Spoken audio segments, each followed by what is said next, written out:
Alors bonjour à tous, j'espère que vous allez bien. Donc aujourd'hui dans cet épisode numéro 2 de perte de gras et donc j'entame ma sèche en challenge du mois de janvier. Je vais te donner tous mes conseils et astuces. Donc si la vidéo t'intéresse, c'est parti après le générique.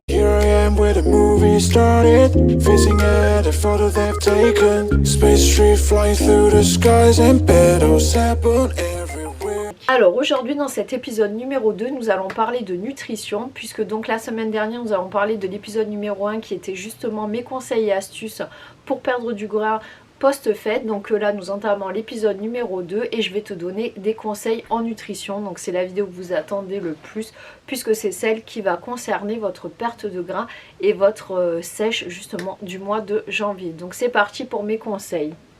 Alors par contre un petit disclaimer concernant cette vidéo, donc ce que je vais te donner comme conseils et astuces, c'est exactement ce que je vais faire pour moi personnellement, ce que je vais faire au quotidien, ce que je vais appliquer en fonction de mes besoins, en fonction de mes calculs, en besoins énergétiques. Donc c'est pour ça qu'il va bien falloir que tu fasses attention, car justement la nutrition est adaptée à chacun en fonction de ses besoins, en fonction de ses activités, de ses dépenses. Ce n'est pas parce que tu vas faire exactement la même chose, suivre les mêmes menus et faire exactement les mêmes entraînements que moi, que tu auras les mêmes résultats. Donc c'est pour cela qu'il va falloir que tu trouves des choses qui sont adaptées à chacun et surtout adaptées à ton cas.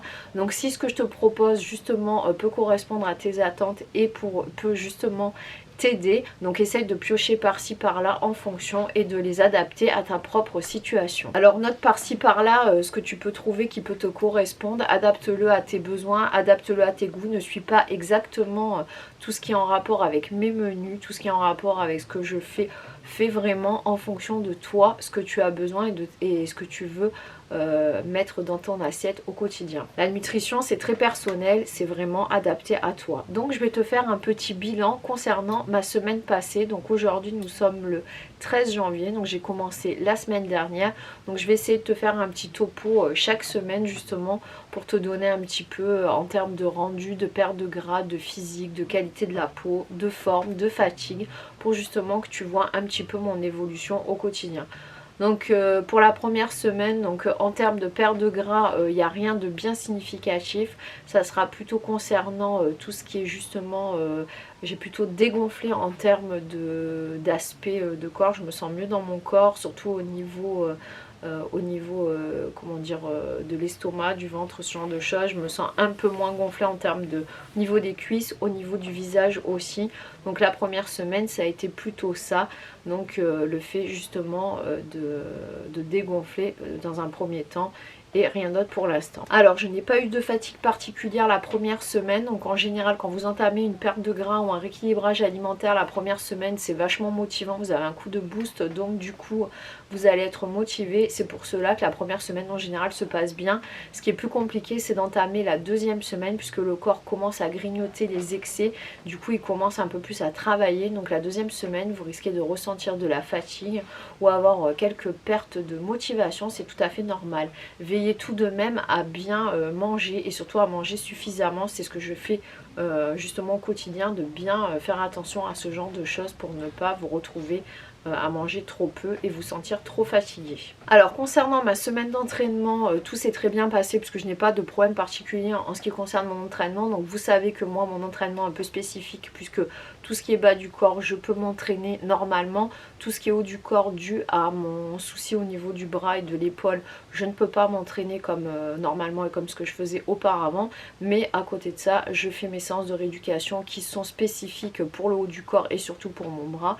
Donc ça me permet aussi de quand même maintenir une certaine comment dire, musculature et puis un certain entraînement, un déficit calorique puisque je brûle des calories aussi. Donc je le considère quand même en tant qu'entraînement. Donc là j'ai aussi augmenté les NEAT, c'est-à-dire tout ce qui est activité physique en dehors de ma pratique sportive. Donc je vous avais dit que j'allais augmenter cela en marchant plus. Donc effectivement la semaine dernière, vu que le temps était favorable, j'ai pu marcher régulièrement au moins 1 heure par jour, les jours où je m'entraînais moins, ou même plusieurs fois dans la semaine si j'en avais envie. Donc c'est ce que j'ai mis en place pour justement ne pas faire un déficit calorique trop important pour perdre du gras et surtout augmenter les dépenses énergétiques sans non plus en faire de trop. Donc les jours off, ou alors les jours où les entraînements sont plus faibles, j'augmente en faisant des activités physiques telles que justement tout ce qui est marche. Et puis après, comme je vous le dis, en termes d'entraînement aussi chez le kiné, puisque je dois faire pas mal de choses, ce qui permet d'augmenter mes dépenses énergétiques. Alors la première partie de cette perte de poids, ça a été le calcul de mes macronutriments en début justement de perte de gras, donc c'est-à-dire il y a une semaine. Donc comme je vous l'ai notifié dans la vidéo, donc j'ai justement aussi une balance qui peut me dire justement ma masse graisseuse, tout ce qui est eau, enfin voilà, c'est assez détaillé, bon, malgré que ça soit approximatif. Et ne vous inquiétez pas, puisque bon, après comme je vous l'ai dit souvent, la balance en elle-même ne suit pas. J'ai pris mes mensurations, j'ai pris des photos, et donc après avec l'application MyFitnessPal, je peux rentrer au quotidien mes calories, ce que je mange, faire un peu le calcul de mes macronutriments. Donc moi en gros j'ai besoin à peu près de 1490 calories, c'est mon métabolisme de base au repos. Donc j'ai ensuite à ça j'ai rajouté donc tout ce qui est activité physique et sportive, et puis après quand je fais éventuellement de la marche à pied, donc c'est quand même je suis quand même active. Même si après je fais pas non plus de 10 heures de sport par jour, mais donc du coup ça se rajoute. Donc voilà, donc à vous de calculer tout ça. Donc si vous souhaitez le faire et avoir un peu plus d'indications et de renseignements, je vous mettrai une vidéo comment calculer ces macronutriments, parce que là encore une fois c'est propre à chacun en fonction de votre âge, de vos besoins. J'essaierai de vous noter ici mes mensurations, puisque bon là entre la première semaine et cette semaine j'ai pas repris mes mesures, puisque ça n'a pas bougé en termes de poids non plus. Donc je vous remettrai tout ça à l'écran. Donc moi mon but c'est de baisser mon taux de masse graisseuse dans le corps. Je ne compte pas perdre 10 kilos ni faire une transformation de fou. Je souhaite juste, j'ai pris pas mal de muscles quand même pendant cette période, vu que j'ai pu m'entraîner régulièrement, même si je ne me suis pas entraînée comme avant. Mais j'ai pris beaucoup plus au niveau du bas du corps. Mais du coup j'ai quand même pris du gras aussi du fait des fêtes, et puis bon c'est la période. Donc j'essaierai de perdre cette masse grasse justement pour diminuer un petit peu. Donc je dois être aux alentours de 25,3, mais je vous remettrai tout ça. Donc j'aimerais bien descendre peut-être à 22, parce que je pense qu'en dessous ça va être très compliqué par rapport à mon physique et ma morphologie. Donc après mon but c'est pas de me priver, c'est pas non plus de faire à l'inverse de ce que je fais habituellement pour être voilà, beaucoup plus sèche ou quoi. Le but c'est d'être en bonne santé, de me sentir bien dans mon corps et de trouver ça bien pour moi et pour ma santé. Donc on est bien d'accord qu'au fur et à mesure des semaines, les données vont bouger en termes de perte de gras, d'eau, et puis après en termes de poids. Donc après encore une fois tout ce qui est poids sur la balance c'est assez restrictif et c'est pas forcément précis, vraiment ça change, et il faut pas se baser que sur ça. Donc faites bien plusieurs choses, c'est-à-dire les mensurations, les photos, pour pouvoir vous donner une idée et voir vos résultats bouger, évoluer, et justement voir votre évolution.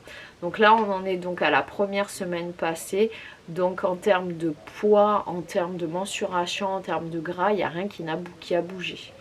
J'ai uniquement dégonflé, donc tout ce qui est après aspect esthétique, physique, toutes les semaines je vous ferai un petit point en début de vidéo aussi pour vous donner un petit peu un topo sur ça. Alors j'ai fait aussi un point sur les aliments que je vais éviter ou écarter, donc je vous dirai c'est juste pendant une période, mais après c'est en fonction de chacun. Moi concrètement je vous l'avais déjà dit, j'avais des soucis en termes de lactose et j'étais intolérante à pas mal à tout ce qui était produits laitiers, donc je les avais beaucoup supprimés de mon alimentation. Donc après quand ça arrive qu'on est en période de fête, ce genre de choses, j'ai mangé comme tout le monde, plus gras, plus salé, plus sucré. Donc j'ai mangé des bûches aussi, j'ai mangé des choses avec du lait. Donc du coup je me rends compte qu'au niveau digestion, au niveau gonflement, tout ça, forcément mon corps il a réagi. Après j'ai bu de l'alcool, un peu comme tout le monde, donc je n'en vois pas forcément. Donc du coup c'est pareil, j'ai un peu plus gonflé. Donc je vais éliminer certains aliments de ma semaine et tout ça, pour justement les garder de manière occasionnelle et voir un petit peu l'effet que ça a sur mon corps, sachant que je sais que déjà à ce niveau-là ça va me faire beaucoup de bien. Alors je vais vous notifier aussi une liste d'aliments de base que j'achète à chaque fois que je fais mes courses, donc c'est ce qui revient automatiquement, et après en général en fonction des saisons, donc je change les fruits, les légumes et surtout en fonction de mes envies du moment. Donc je pense que toi c'est pareil, tu as toujours plus ou moins des aliments de base qui reviennent régulièrement sur ta liste de courses, donc ça c'est mes basiques que j'utilise, que je mets à chaque fois dans mon chariot de courses toutes les semaines. Alors je vais les répartir en deux catégories, donc les aliments justement concernant tout ce qui est aliments probiotiques, donc ceux qui sont bons pour le système digestif, le microbiote, tout ce qui est bon pour que vous puissiez être en bonne santé, le bien-être, ce genre de choses. Et après de l'autre côté je mettrai tout ce qui est aliments plutôt destinés à tout ce qui est sportif, tout ce qui est plus protéiné, tout ce qui est plus justement spécifique pour le gain musculaire, ce genre de choses. Là je privilégie justement une sèche justement santé healthy pour être en bonne santé, bien dans mon corps et pour avoir des résultats, mais pour surtout être mieux et ne pas souffrir de du système digestif, c'est-à-dire d'avoir des ballonnements ou d'inconfort, parce qu'en général quand vous allez changer votre alimentation et surtout quand vous allez intégrer d'autres groupes d'aliments, vous risquez de souffrir de troubles digestifs, donc on va faire au maximum pour justement que cela n'arrive pas non plus. Alors je vais mettre aussi dans un premier temps de côté tout ce qui est aliments 100% glucidiques qui ne m'apportent rien de spécifique hormis justement des glucides, donc ne vous énervez pas, ne vous excitez pas derrière votre écran, je ne vais pas arrêter les glucides, loin de là, mais tout ce qui est glucides justement qui n'apporte pas grand chose hormis que des glucides, c'est-à-dire je m'explique, tout ce qui est riz blanc, pâte à la farine blanche, le riz blanc pareil, enfin le pain blanc par exemple.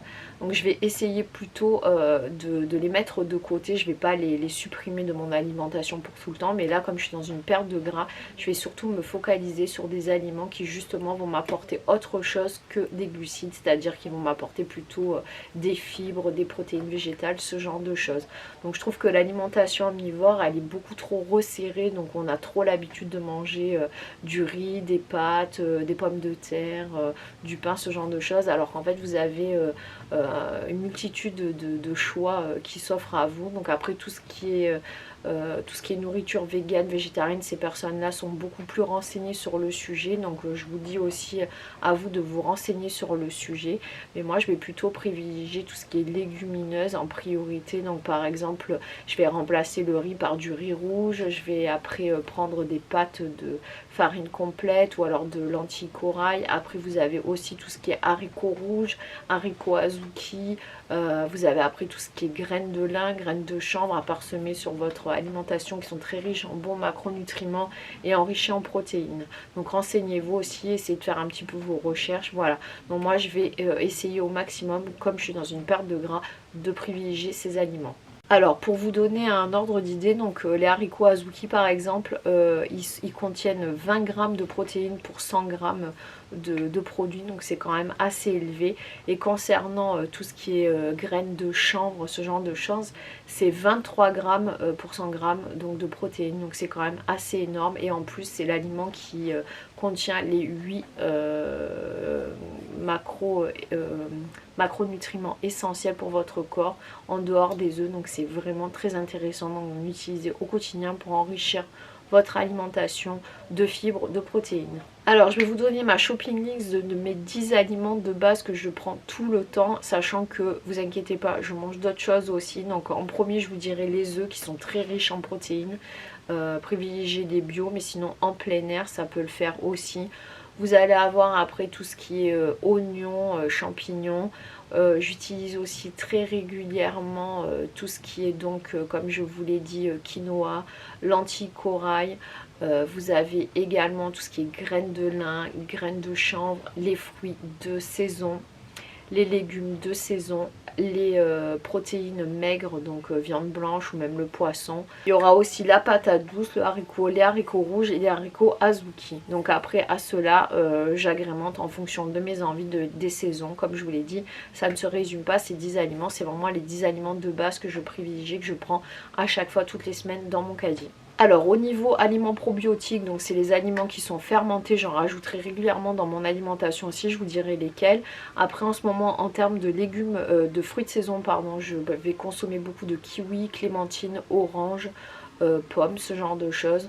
Donc ça c'est la saison, donc je vais en consommer beaucoup en ce moment. Alors pour justement essayer de trouver des solutions pour pouvoir manger autre chose que du pain, donc moi j'utilise des wraps. Donc je m'en sers assez régulièrement pour pouvoir y intégrer des légumes, des protéines, ce genre de choses. Donc au moins c'est healthy, c'est rapide à faire et au moins tout le monde peut mettre après ce qu'il veut à l'intérieur. Donc je trouve ça très bien pour pouvoir consommer des légumes et un petit peu de féculents à chaque repas. Ensuite, concernant mon déficit calorique, donc là j'ai commencé par un déficit qui n'est pas trop important, c'est-à-dire de 150 calories que je vais progressivement augmenter. Comme je vous l'ai dit, déficit calorique, il ne faut pas qu'il soit trop restrictif et trop important. Le maximum c'est 350, donc pour l'instant je vais être à 150. On verra en fonction de l'évolution et on verra au fil des semaines. Alors concernant la première semaine, je me suis plutôt axée sur le rééquilibrage alimentaire, reprendre une hygiène de vie justement normale. Santé, bien-être, ce genre de choses. Après on verra au fur et à mesure pour le déficit calorique, ça variera en fonction des semaines. Donc là pour l'instant je m'en suis arrêtée à ça. Je vais essayer justement de ne pas faire des déficits trop importants, je vais plutôt privilégier d'augmenter mon activité physique par exemple en augmentant les NEAT. Donc pour pas faire des rééquilibrages alimentaires avec des déficits trop bas. Après avoir en fonction de chacun ce qui vous conviendra le mieux. Après pour ceux qui vivent avec quelqu'un qui n'est pas dans cette période de rééquilibrage alimentaire ou qui ne mange pas forcément les mêmes choses que vous, qui n'a pas les mêmes idées ou intentions, vous pouvez tout à fait manger avec cette personne. Bon c'est vrai que vous allez être obligé de faire deux menus différents ou alors privilégier peut-être des aliments où vous mettez sur la table plusieurs types d'aliments comme par exemple pour faire des wraps ou des crêpes et que chacun met ce qu'il veut à l'intérieur. Bon après c'est sûr que ça sera question de motivation et d'envie et de vos objectifs pour ne pas forcément céder à ce que les autres mangent, mais c'est tout à fait possible et faisable, vous inquiétez pas, vous pouvez tout à fait vivre avec quelqu'un, ne pas manger forcément exactement la même chose. Moi je sais que personnellement je pourrais pas manger pareil que mon copain, même si je vis pas avec lui, quand je suis avec lui on mange pas forcément tout le temps les mêmes choses. Donc voilà, à vous de voir, mais c'est tout à fait possible. Alors concernant les cheat meals, qu'est-ce que j'en pense? Bon après comme je vous l'ai dit, je suis pas pour la restriction ni la frustration, donc je préfère manger de manière flexible sur la semaine en fonction de mes entraînements, en fonction de mes besoins et de mes envies. Donc après les cheat meals où tout le monde fait une overdose de gras, de sucre, manger tout et n'importe quoi, c'est plutôt un peu trouble du comportement alimentaire, j'aime pas trop ça. Donc après c'est bien de vous accorder un jour et demi où vous faites plaisir, c'est-à-dire en mangeant plus, puisque vous allez vous faire un repas avec votre chéri ou entre amis. Bon en ce moment c'est un peu compliqué, mais donc vous allez manger en plus grosse quantité, peut-être moins sain forcément. Après sans en faire une orgie, je préfère après adapter en fonction de ce que je vais faire sur la semaine. Donc après à vous de voir en fonction de ça ce que vous allez faire. Après concernant la durée de ma sèche, ça dépendra de mes objectifs s'ils sont atteints ou s'ils sont justement approchés. Puis ça dépendra moi de mes envies en fonction de mes résultats, si je trouve que c'est bien ou si j'ai envie de continuer. Alors je pense avoir répondu à toutes vos questions. Si j'en ai oublié, ne vous inquiétez pas, il y aura d'autres épisodes. Donc si vous avez des questions à me poser, mettez-les en commentaire, j'y répondrai avec plaisir. Donc je pense que dans l'épisode numéro 3, je vais vous partager quelques idées recettes. Donc après dites-moi le aussi en commentaire si ça vous intéresse. Semaine 4, je vais sûrement faire un update sur le physique pour voir justement les changements en termes de mensuration, en termes de poids, d'aspect physique, ce genre de choses. S'il y en a ou pas des résultats, je pense que oui. Donc on fera ça à la 4e semaine. J'essaierai aussi de vous partager quelques-uns de mes trainings et entraînements. Si ça vous intéresse, pareil, mettez-moi le en commentaire.